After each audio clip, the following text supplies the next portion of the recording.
Hello, in this video I will show you how to install Firefox browser on TCL 50 SE.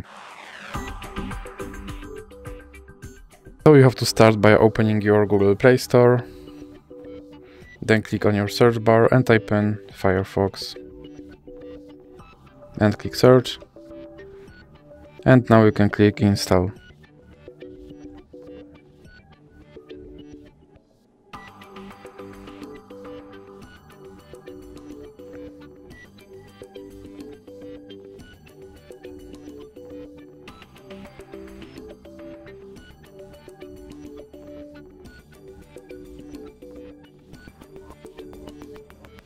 Now you can click open, and here you can set up your default browser, or you can click cancel, and now you can add Firefox widget, or you can click not now.